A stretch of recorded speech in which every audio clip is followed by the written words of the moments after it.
spokesperson Chief Beatrice Utubo/Peter Obi campaign organization in Rivers State during the 2023 general election. He's joining us from Port Harcourt. Good evening to you, Barrister Adams, and thanks for being part of Political Edge. We appreciate your presence as always. Yeah, good evening, Mr. Okoro. Good evening, sir. Good evening. How is Port Harcourt? Port Harcourt is calm. Okay, Port Harcourt is calm. We'll talk to you about Port Harcourt in a bit. We have also been joined by Mr. Chris Ojekere. Mr. Ojekere joins us from Benin City, and he is a political affairs analyst. Good evening to you, Mr. Ojekere, and thanks for joining us on Political Lens. Thanks for having me. I appreciate it. Now, let's kick into it right away. 4 Rivers State House of Assembly members have reversed their earlier call for dialogue and now support the impeachment of Governor Sim Fubara'S and his deputy, Ngozi Odo. Speaking in Port Harcourt, they said the governor showed no remorse over allegations against him and failed to pursue a political solution to the crisis. The lawmakers accused Fubara'S and Odo of deploying aides and media allies to attack assembly members, intimidating lawmakers and persistently violating the constitution. They insist that the issue should not be ethnicized, describing it strictly as a constitutional matter requiring due process. While citing the governor's alleged defiance and disregard for legislative oversight, the lawmakers said they had rescinded their earlier plea to halt proceedings. The Assembly has since moved ahead with impeachment steps, including approving the inauguration of a probe panel by the state's Chief Justice. Well, let's come to you straight, Barrister Asim Madam. You are in Port Harcourt, where the whole of this drama is happening. Can you bring us to the speed of the moment what is going on in Port Harcourt regarding the recount by the 4 lawmakers who had earlier on, day before yesterday and yesterday, said, look, gentlemen, let's share our swords and look for political solution to this problem instead of having to remove the governor. Yesterday, this morning, we saw 26 of them line up in a press conference, say, look, the governor is intransigent, he's recalcitrant, and we are determined to take him out through impeachment. Barrister, bring us to the speed of the moment. What is going on in Port Harcourt? All right, thank you very much, Mr. Okoro. Before I go into details, I want to say, if you permit me to quote what Ernest Ben, a writer and a philosopher, once said about politics. He said, politics is the art of looking for trouble and finding it whether it exists or not. That is Ernest Ben. That politics is the art of looking for trouble and finding it whether it exists or not. Similarly, Fubara'S, the governor of Rivers State, is looking for trouble. The House of Assembly of Rivers State is also looking for trouble. But we don't know whether the trouble exists or not. That is the position here. Now, let me quickly say, with due respect, now the House of Assembly issued impeachment notice and its particulars to the governor, which 7 days elapsed yesterday. The 7 days elapsed yesterday, so they met the mandatory 7 days notice that must be given. And but today, they were furious that the governor or the deputy did not respond to the notice of impeachment and particulars that were so this morning or yesterday. This morning they came out to say that the governor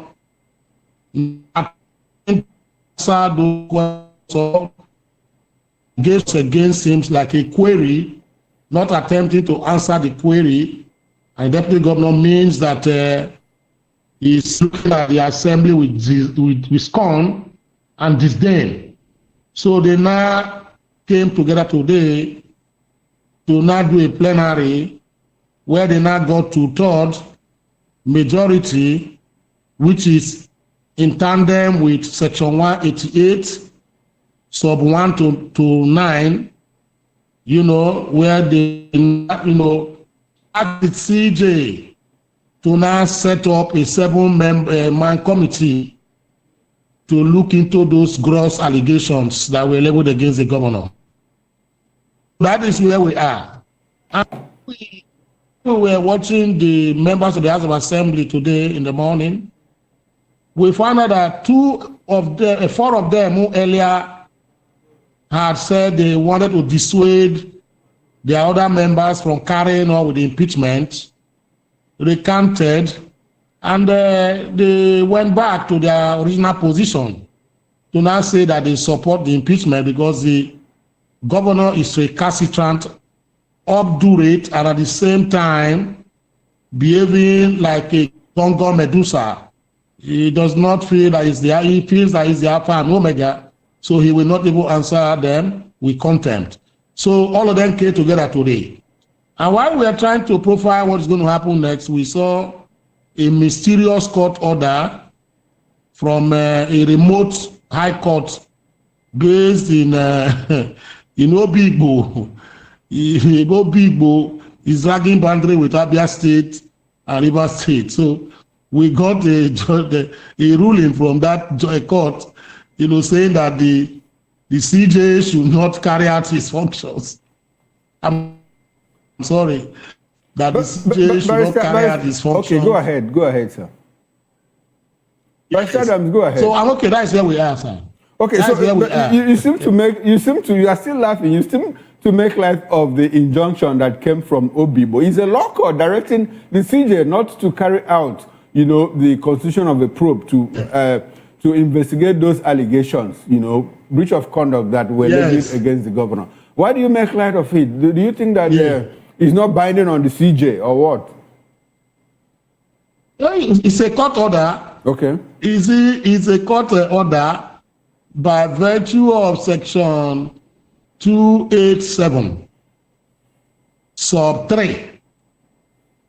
All court orders of the High Court, be it a state high court or federal high court, should or must be obeyed. That is in line with our constitution. So if it's an order from a well-constituted court with jurisdiction, like we have in Obigbo, it's an order that has currency and should be obeyed. Okay. You understand? Yes, that is my take. So the CJ, has to obey as the case may be. But if you say I should profile what is in the order, I will profile it, and maybe in the course of this program, okay, I can give my legal opinion. Okay, but Adams, I would like for you. Okay, I would like for you to give us a legal opinion, but let's go to Mr. Ojekere and then come back to you in a bit. Mr. Ojekere, once again, thanks for joining us. Now, I would like for you to tell us, if you review what has happened in Port Harcourt in the past 2 years or so, talking about the back and forth between the godson and the godfather, Nyesom Wike and Sim Fubara, and the intervening role of the State House of Assembly, whether partially or impartially. How would you describe all of that within the context of Nigeria's fledgling democracy? Some people will say that our democracy is no longer fledgling or that is no longer nascent. So if you review everything that has happened in the past 2 years, how will you describe all of that in the build-up, trying to build up our democracy? Mr. Ojekere, I'd like for you to unmute your mic so that we can get your audio feed. All right, can you hear me now? I can hear you, sir. Go ahead. I would really not want to use the situation of Rivers State to describe our democracy, because if I did that, I will go into a depression before this program is over, and so would many millions of Nigerians go into depression. Because we are talking serious matters here and serious business. Politics is an art of governance, of ruling a people whose destinies lie in the act of God and then in the act of government. So we are dealing with human lives. We are dealing with whole society. What has been happening in Rivers State is an infantile play by children in the marketplace. We are being confronted with jokers masquerading themselves as people we should take as important people. That is why I refrain from using the so-called democracy in Rivers State as a yardstick for measuring what's happening in Nigeria. Rivers State has proven to us that we've sunk so low that adults now need to be schooled like little children. There is no desire for governance in Rivers State. What we have is power play and ego context between people who think they have wisdom, but whose actions have shown, by benefit of hindsight and up till what is going on, that they are just like any other drunk persons on the street. They should understand that they are dealing with Rivers State of at least 5 million people whose vote counts so much in the South, and that government is a matter for serious-minded people. What the hell is going on? Let us take the excuse of the four, for instance, who had withdrawn. They say they are returning back to the impeachment table because the governor, Fubara'S, has not shown remorse. So what that tells us is that their decisions are based on emotional responses as they judge it from the governor, not on the issues they put before the table, what they call the impeachment offenses, which includes that Fubara'S spent money without appropriation and without approval from the House, and that Fubara'S, whatever that thing they say he did, it's not the issue for them. So if Fubara'S had knelt down and was shedding crocodile tears, then their ego would have been mollified, and then it would have been reasonable to continue to beg that Fubara'S should be forgiven. I mean, people bringing all sorts of emotional, attitudinal reasons and excuses for running a state is too infantile for serious-minded people. What has been going on is still what is going on. We have a man who sees himself as God in Rivers State, and then we now have a boy who is countering that ego. And then you have this ego war between Fubara'S and then what's his name, Wike. And then the president, who is the chief infant in this game, supervising all of this and thinks he's running the democracy. This is not a democracy. This is not what makes nations serious. This is not what serious nations do. This is not what makes nations develop. This is not what makes a state develop. It's all childishness. If Fubara'S has committed a constitutional breach, by all means, impeaching. But if your impeachment is based on the fact that you are dancing to the tune of who pays the piper higher at any particular time, or who you think has the president's ears at any particular time, please save this nation of this kind of infantile, place. I think people in Port Harcourt should be ashamed now, and everybody should just wash their hands off these people and allow them do whatever they want to do. I was of the opinion in this your station when I said Fubara'S should be a hero. He shouldn't have gone back. When he was wrongly impeached, he would have left, resigned, and walked away. He didn't have to be governor. I said it then, they should not believe what they were offering him, that this is a poison chalice. If he beat it, then he will have it. And that's what you're having now.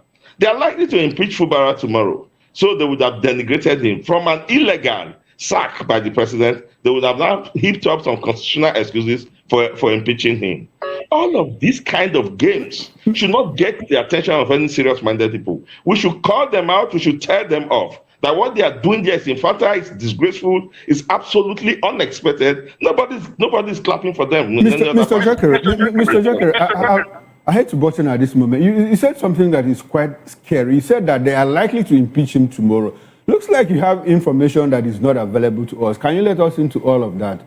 What gives you that impression that they might take him out tomorrow? When I say tomorrow, I don't mean immediately. Okay, you don't mean immediately tomorrow. Okay. Yes, okay. I do mean that they might succeed, because the president is playing his dice, he's weighing the options.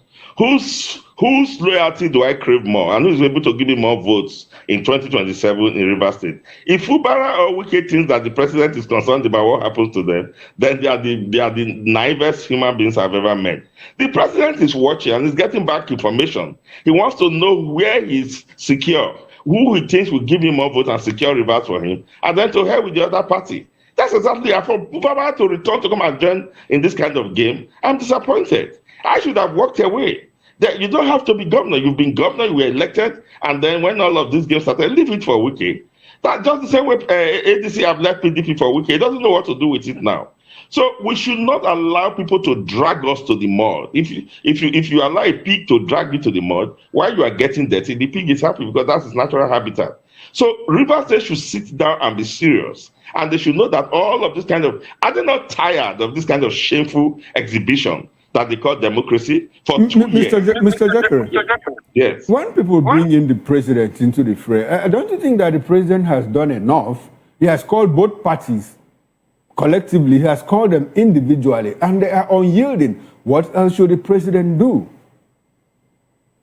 You are asking me the same question we asked Buhari when Buhari said he sent his Inspector General to Nasarawa, but to Benue, but the Inspector General ended up in Nasarawa. The president has a second party, in this case, an appointee of his, who is Nyesom Wike. And the president wants to tell Nigerians that your appointee is giving you problem and creating a bad name for your administration, and you cannot sack that appointee. Come on. Then it means that the appointee is almost of equal status as the president. So the president cannot exonerate himself from this. He's culpable. He knows that truth to truth, that he's culpable.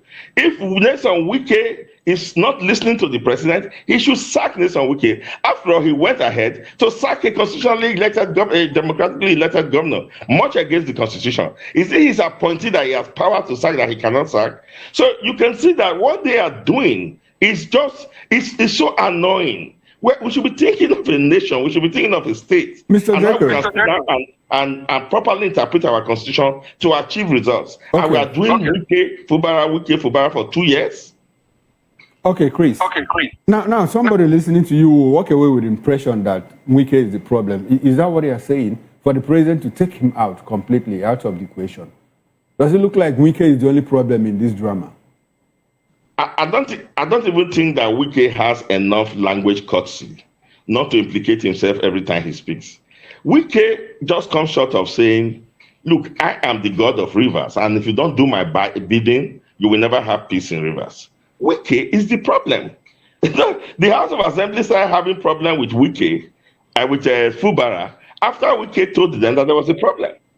If not, at least Fubara had been there for a couple of months before Wike came up with all the other things he came up that started the problem. Wike is the problem. Okay, now before we go to Barrister Asim Adam, if you say that Wike is the problem, don't you think that the party, the APC, has also in one way or the other contributed to this problem by not allowing the gladiators, to play out their game, and they are intervening? I understand, Nigerians understand the fact that, well, Sim Fubara is a member of the APC. I say that in the light of the fact that when Fubara got into the party, they said, oh, Fubara is 001 in River State, admitted, everybody admits. But then, realistically, who is in control of the party structure in River State? Talk about the local government chairman, talk about the legislators, talk about even the state party chairman. And one of the four campees that met Erika and that made a U-turn this morning, while addressing a press conference, the woman, I think Barilyn Wiko, one that represents Kanatu state constituency, said, Mr. President, we thank you very much for the role you have played in River State. After thanking the president, you know what she said? She said, we are also very thankful to FCT Minister Nyesom Wike, the political leader of River State.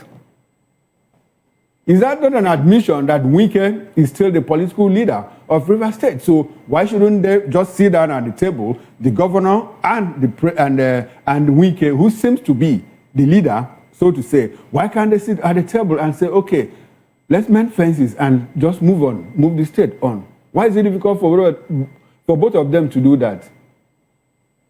Because once ego is involved, the desire to win, and to tell their followers that they boast to every day that they are the one that the president favors, the ability to be able to now sit down and discuss like civilized people, the interest has never been Rivers people or governors. Okay. It has been an ego contest. So once it's an ego contest, it is who wins, who has the president's ears, who is the real leader of River State. APC has benefited what they thought they would benefit, but it's not going to help them. They thought they were going to gain Fubara by twisting him. Now they did that, but they didn't know that the influence Wike has on the president is bigger than what they are seeing. So that's why I told you at the beginning that it's a game of who is paying the piper's best today and who is getting the ears of the president tomorrow. So that's why you are seeing the back and forth. Whoever they think, when Fubara was invited and then he was restored, they thought, oh, Fubara now has the ears of the president. Okay. So let's give him 001. The generality of Rivers APC don't want Wike. In fact, Wike is not a member of the APC. They have told him to his face that he should not come to Rivers State to destroy APC the way he has done with PDP. But the president is behind Wike, and the president is pretending to Fubara. So the president wants to know whether it's safer for him to just impeach Fubara, since Fubara does not seem to have been a fully converted person to their agenda, or whether to leave Fubara there. And that's what the president is doing. Okay. So the president is playing dice with both Wike and Fubara. The president is being careful so that he doesn't end up hurting his own ambition in Rivers State. Well, thank you very much, Mr. Ojekere. We'll come back to you in the course of the show. Now, let's go back to Barrister Adams, the man that joined us from Port Harcourt. Now, Barrister Adams, I would like you to walk us through the legal interpretation of that order stopping the CJ of Rivers State from constituting a probe panel. And within that context, I would like for you to tell us, how soon do you think that this drama will end? I'm talking about the impeachment drama. And do you think that the House of Assembly, under these circumstances that we see now, that they can successfully impeach Fubara in a matter of days, weeks, or even months? Let us into all that you know. You see, the point is, first of all, a lot of people talk with sentiments and emotions when it comes to Rivers politics, as if it's an isolation or isolated entity in terms of politics in Nigeria. You see, I live in Rivers State and I follow politics in Rivers State. The two actors are to be blamed for this political misfortune that has befallen the state. I campaigned against the Sim Fubara in 2023 as spokesperson Beatrice Etubo. I was against this. I said, you cannot impose this man on us because he's coming from nowhere. He's going to be your stooge and a surrogate. And I prophesied, I said, in no time when this happens, that I'm very sure that there will be problems. And it did happen. Because you can't blame the product of a process that is flawed and begin to blame whoever brought that person to that process. For St. Fubara to, in the ninth, go and hold agreement with Yeso Wike, who told me this is what I want for me to make it governor. There should be honor. Like my brother said, you mustn't be governor. This do or die, I want to be governor, I must be governor. Okay, no problem. He forced you, he did everything and brought you into power. He brought you into a government, into governor. Majority of people today supporting Fubara did not vote for him. You can quote me anywhere. Majority of people didn't vote for him. We saw this coming. So, we were asking the question. Now, when he became governor, you had the opportunity to break away. You didn't break away. You entered agreement.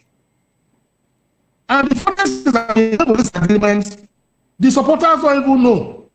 The following day, we hear that he has gone to Abuja to sign an agreement. He breached the first agreement, then another agreement again. What kind of thing is this? People supported this man and formed a group they call Simplified Movement. Sim came and demanded that group. Said he has made peace with his godfather. He even said that after God is the next person. So, you understand? So let me not go into that aspect. It's a discourse another day. Okay. Now looking at the legal stance, I am very, very sure that if the House of Assembly should do advice, because I'm talking about legal and not political, what they need to do as a lawyer, if I'm to advise them, it's not for to disobey that order. Don't disobey that ruling, I beg. Let the order remain in 7 days. And the court said that all parties should be placed on notice. So you have a substantive matter in that particular suit. What was brought up today is an interim order to preserve the main suit. So, interim order is not a judgment penalty. It's for 7 days. So, Mr. Speaker, hold on, don't do anything on this. Now, let me tell you where the problem lies. Is this. After the expiration of the judgment, the order of 7 days, they can do anything they want to do. They can do anything. Since you said they have gone through the legal means and you have gone to court, then what we will now do is to do the I-shape pattern.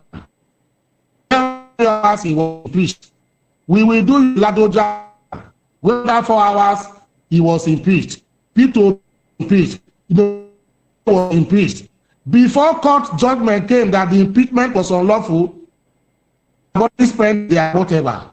It was only Peter Obi that went back to say, let him have the remainder of his tenure, which was granted to him in Anambra State. The rest went away and they licked their wounds. This may be. So that is the because too. What they need to do now is this. Currently, their lawyers are preparing reply to that substantive suit and also be preparing an application to arrest this order and vacate it. They have to apply to that same court and say, Mr. Court, Mr. Judge, number one, I know Rivers State has jurisdiction for High Court, but why did you go to Obigbo? There's no cause of action jurisdiction. You can use that as a, say, why did you go to Obigbo? You can argue that out.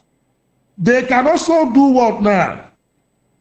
They can also inform the court that, oh, my judge, Mr. Judge, this particular order and the affidavit was fraudulent. There was a lot of misrepresentations there. That some of the things contained in the affidavit were not false. That the purported notice they are saying you should stop. That we have already served the notice, and we have already given which they said they have a CTC of the acknowledgement that we have already done this. So an order has been concluded. Can you say it should be done? Then 3, they can also rely on material mistakes. What are material mistakes? There are so many things in the African can look at and to pick on and use legal jurisprudence to destroy. The other one is to disclose. There are things that they will say, oh, Mr. George, the party who you gave this order to didn't disclose some facts to you. These are facts I have in my whatever now. Then the other one is that they can also tell the court that this came to you is fraudulent, and that this particular duty to investigate, to impeachment is not a legal, it's not a judicial process, but a legislative process. And that from all that we have done from day one till this order was given today, we have not breached the law. The law says serve notice, we serve notice. The law says give 7 days to him, we gave him 7 days. We have not forced him to respond. We didn't say anything. We followed the constitution to now say the CJ should, set up the panel. Because what the law says, Mr. George, is that once we serve that notice of impeachment, whether the governor responds or does not respond, though, we have the right to ask the CJ to set up a panel of 7. We are following the constitution. We have not breached the law, my lord. So we cannot be stopped from doing our duties. These are things they can explain to the court. Now, if the refuses this application that I just listed how to go about, if they refuse it, they can go on appeal to arrest and vacate that particular order of the Oyigbo court. And the Court of Appeal may listen to them and vacate this order and ask them to do their duties as legislators. And the matter will go on. Okay. And same, or anybody at all, may not be impeached, he may be impeached. But, okay. Finally, my brother, on this matter, it is dangerous for Sim. Sim is going out. I predicted that Sim will be impeached some days back. He is going out. He's just holding on to a reed. I see going out. The people he's dealing with, they are his people, they are his friends. These people are desperate. These people want him out by all means possible. And the moment he gets out, the moment these people do a kangaroo impeachment, and they now go under the mango tree or any place at all to say, we don't want to follow law again, you have been impeached. The next thing, a Tinubu, which I know, and we they are working hand in hand. They will say, everybody will run away, Slim will leave the office, and they now have their way. So that is my prediction. Okay, all right. And people will suffer. It's sad. It's very sad indeed. But very sad. Listening to the process you just outlined, I made a mental note of it, a mental picture of it. And I came to the conclusion that, look, it will be very, very difficult going through the legal process to impeach Sim Fubara, except they go it, outside the precincts of the law. That is what I understand. But let us see how it pans out in the coming days, coming weeks, and coming months. Now, let's get into our second topic of discussion. Yusuf Dati Baba Ahmed, Labour Party's vice presidential candidate in the 2023 general elections, has argued that defeating President Bola Tinubu cannot be achieved through the courts, but through sustained political resistance. While speaking in an interview, he warned that Peter Obi, he said that he warned Peter Obi that the judiciary could not correct what he described as clear constitutional breaches during the last general election, particularly referencing section 134, subsection 2, subsection B. According to him, the violations were unambiguous and should have provoked stronger public and political action rather than legal reliance. Well, Baba Ahmed contrasted the opposition's courtroom strategy with what he described as APC's ability to aggressively defend its interest through long-term mobilization. He said anyone seeking to unseat Tinubu must be prepared for intense, visible resistance, not litigation. According to him, in a legal parlance, he said, you cannot remove Tinubu without red eye. While declaring fake results, he argued, amounts to criminality, while those who resist such actions are acting as responsible citizens. Now, let me come to you, Mr. Ojekere. We hear Dati Baba Ahmed say, look, if you want to remove Tinubu, you have to do it with red eye. How does that resonate within the context of civility in electioneering campaigns and proper elections in Nigeria? How can someone say that, look, you cannot remove the president without red eye? Are we going back to the days of politics, they do or die and fair and all of that? How do you see that comment coming from somebody who aspired at one time, and people will understand that he still has aspirations to be the president of this country? How does it resonate with you within the context of civility? Well, when we use language, we should know that it has two meanings, the denotative and the connotative meanings. Okay. And the connotative meanings is subject to a lot of interpretation. I wouldn't know what he means by red eye, but I should think that by red eye, he means extra legal process, or I don't know what he means by red eyes. The scenario at which Obi is playing right now, and in any case, I don't even know whether he's with Obi in ADC, because I didn't see him declare for ADC with Obi, his principal. Neither have I seen him declare for ADC on his own. But if he's outside there throwing counsels and advice at Obi, then I should advise him to get in the fray. The truth of the matter is that in 2027, Obi is operating in a very different scenario. Politics is a very large and prolific system that involves so many things. And if you are able to master the system, then you come out on top. But everything must be done legally. Okay. And red eye is not part of the language of the Constitution by the connotation that people are going to put to red eye. So what I understand is that Nigerians are tired of the present regime. Nigerians will come out in 2027 to support Obi's, which is the ADC, and Nigerians will win that election, and President Bola Tinubu will submit to it. Bola Tinubu is a man, just a man, and the dynamics in 2027 are going to be very different. In fact, anybody who understands the Nigerian politics or local politics in relation to international politics will know that just where we are right now, the dynamics are already playing very differently, and it's going to continue to play like that way until 2027. So we are not going to be, inciting in language for a contest that have not begun. We are going to follow the process to the end. Right now, what is going on is within the party. You are having, to have internal party congresses and then primaries and convention, and then very soon we know those who are the candidates, the presidential candidates and other candidates for the political party. And then we are going to play by the books and by the rules. We are going to do serious politicking. We are going to use serious propaganda, which is part of politicking. We are going to talk to the people and appeal to them.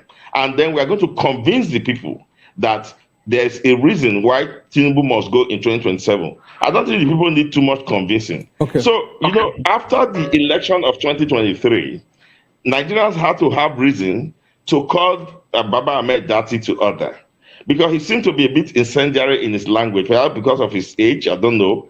But he should not always give the impression that it is only by street revolution that you achieve your aim. Exactly the point. Talking about the interpretations, I'm thinking that when you say outside the legal framework, like something like to mount a resistance or to mount an insurrection, is that something that Nigerians can afford to, is that a track Nigerians can afford to follow in 2027? Looking at what happened in 2023, where Nigerians say all eyes on the judiciary, and at the end of the day, judiciary bungled the whole thing, so to say, according to Nigerians.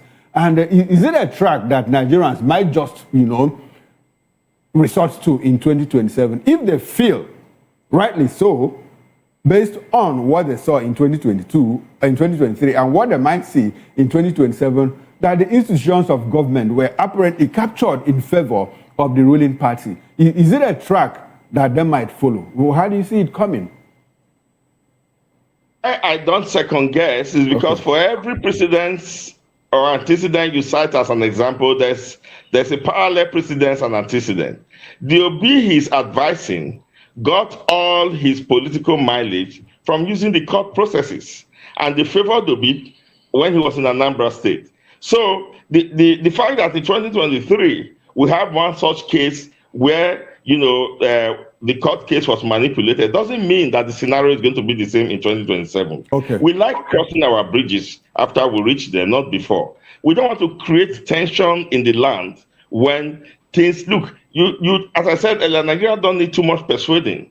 But however, if Tinubu decides to, Tinubu has done everything within his power to truncate democracy, to create a one-party system. But ADC is there resisting him, and we have not had any physical consultation. And we're going to continue with that kind of system, and we'll achieve our aim. So we won't talk about red eyes now for a contest that hasn't even come. Okay, we are going to wait until we see signs, and then we'll respond to it accordingly. All right. Thank you very much, Mr. Ojekere. Now, let's go back to Barrister Asim Adam. Barrister Asim, I would like for you to help us interpret Dati Baba Ahmed's comment when he said, look, you cannot remove Tinubu without red eye. I would like for you to put it within the context of what you observed in the 2023 general election. You were an active participant in Rivers State, and you have over time said, look, Mr. Peter Obi won that election. So within the context of that 2023 and the institutions of government, the institutions of the election, like the umpire, the police, the judiciary, and other institutions of government, what do you make of that statement that, look, you cannot remove Tinubu without red eye? How does it come to you?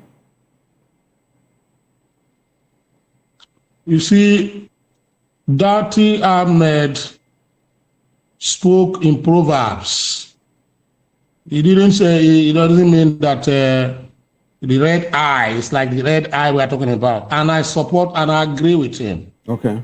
You know why I agree with him? Let us know. You know, somewhat I agree with him. Tinubu, as it is right now, would be difficult to remove by the judiciary, just like he stated. The CJ in power right now was appointed by him. 28 governors, up to 36 are with Tinubu. Whether they are there or not, they are there in numbers. If I look at what happened in 2023, I thought that was the year Nigeria would have done what they call break or mar. But that opportunity passed us by. And in this time around, it will be very, very difficult, if not more than difficult, because I've seen that Obi is not ready. I was thinking that the momentum of the obedience would have been in fever pitch by now. I am an obedient. When I call for meeting in Rivers State, none of them attend. None of them. As opposed to 2023, when we call for meetings of the obedience, Rivers State, the whole stadium will be filled up. But now we even canvass and say, nobody, they will not even respond. What they will tell you is that, well, what are you going to do? What are we going to campaign again when Tinubu has taken over the whole place? So there is some more, I think it's an anti-climax, I don't know the word to use. Now, to make it very, very, very painful for all of us, many obedience are not with P2B or going to ADCO. Many strict obedience are not there with him. They would have preferred an Obi being a different political party that we show worry or any other Homo sapien, not with the likes of Atiku Abubakar, El-Rufai, you know, some of those people who are in ADC. Many of us see ADC as a party for Atiku, by Atiku, with Atiku. And that even if P2B wins the ticket of ADC, it's going to be like, say, Fubara'S and Wike's situation. The people who say they form this party are those people who will say, I'm giving you the ticket when I that's what you do. For instance, you already forcing Obi to say you will do one thing. Why will they tell him that? Why will somebody wake up in the morning and say, to allow this negotiation is that he will do one thing? Who says so? Already, they are already detecting. So he has found himself in a place where it will be difficult. And if he loses that ticket, there will be problem. If Obi dare say he's going to be a vice president for Atiku, that is the end of his political career. So, okay, all right. Unfortunately, Barrister Adams, we are out of time. I'd like for you to wrap up with your concluding thoughts.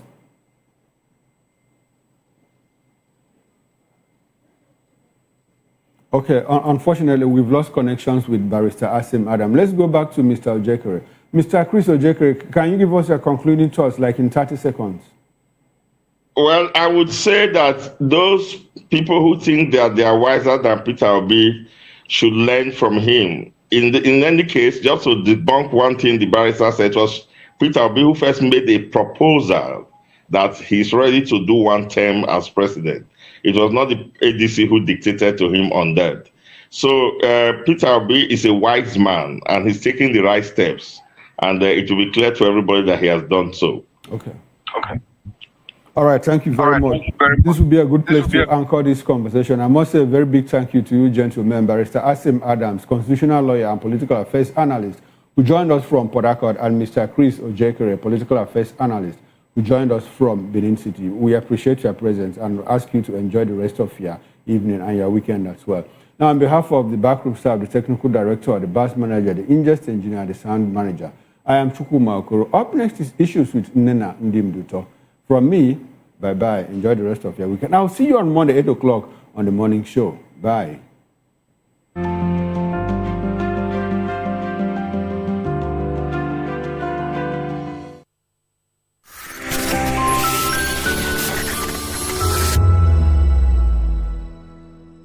We encourage you to click on the like button and subscribe to our YouTube channel. We are Voice of the People TV. Also follow us on all our social media platforms. We are at VOPTV Live. Visit our website www.vop.ng for fresh and trending news. Also watch us live on SLTV channel 264. VOPTV, Voice of the People Television. Welcome to the Locker Room, the home of football talk that matters. I am Jerry Arpeon. Join us every weekday, Monday to Friday at 5 p.m. Nigerian time, as we share the hot takes and hot debates in the exciting world of football. And joining me are the usual suspects, Ikechukwu and Mayowa, as we break down all the hot takes and everything that's happening in the football. Don't just watch football, live it with us. Catch us on the Locker Room and Voice of the People Television at 5 p.m. Nigerian time. And like I always say, if not 20 minutes off, please discuss.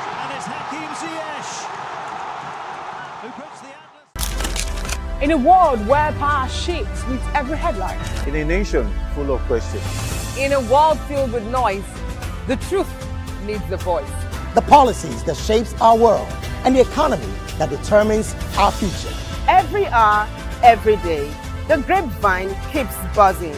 And together, we are committed to telling the stories that shape our world, because your voice is our focus. Don't forget, our voice matters the most. Let us come together and share our concerns.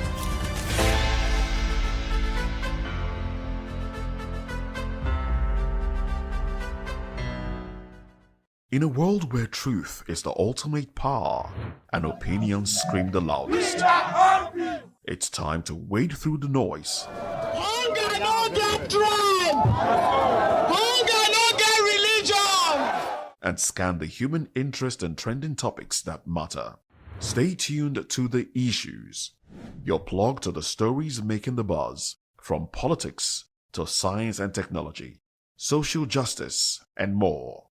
Let's tackle the tough questions and expose the truth. The Issues, on Voice of the People Television, Mondays to Fridays, 8 to 9 p.m. The Issues. Don't just react, understand. In a world where power shifts with every headlines, news breaks and events happens, we bring you unbiased and explicit information on politics, economy, and state of the nation. We break down the chaos. Facts, not fluff. Truth, not a spin. We discuss not just politics, but a glimpse into the future. Voice of the People Television. Now you have more than a voice. 2564 is coming up on Bunny 9, right? The 2564 Atlantic Tower. What happens in the hush behind hangar doors? Who signs the papers that gamble with lives? Which truths were grounded before they even ever had wings? If you've ever buckled a seatbelt at 30,000 feet, if you've ever stared out of that tiny window and wondered who's really in control of the skies, it isn't just flight, it's power, it's politics, it's pressure sealed in steel. We're peeling back the clouds from runway risks to sky-high secrets. We're diving deep where most dare not to look. Aviation Scope, every Sunday at 7 p.m. only on Voice of the People TV. We don't just report, we reveal. We don't just ask, we uncover. Because when it comes to the skies, ignorance is turbulence. Aviation Scope, the sky isn't the limit, it's just the beginning. Are you ready for the extraordinary? Something big is happening on your screen. Introducing VOPTV. Now streaming on SLTV channel 264. From breaking news to captivating conversations, news analysis, giving you all sides to the story. We break in-depth discussions on the issues that matter, from politics to sports, entertainment, and lifestyle. VOPTV on SLTV channel 264. Join us as we redefine what television means to you. Voice of the People Television, VOPTV. Now you have more than a voice.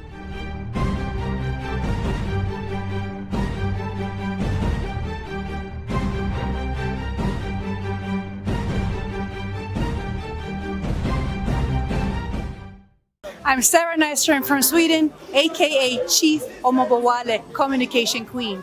Keep watching VOP TV. Hi, I'm Samantha Jacobs, representing the States. Miami's in the house, and I want to make a shout out to VOP TV. I'm a humanitarian, and I'm also a rep in the film industry and the art industry. I help dreams come true, and I help you keep on that path. Shout out to VOP TV because you're helping people stay on their path too. Cheers. All right, my name is John Odibo. Keep watching Voice of the People because it's a fantastic station to be with all the time. Thank you very much. My name is Pastor Evi Siru, the convener of the Voice Achievers Award, and keep watching VOP. Yes, that is the channel for all the people. No color, no race. Thank you so much. Yo, ladies and gentlemen, this is Abba.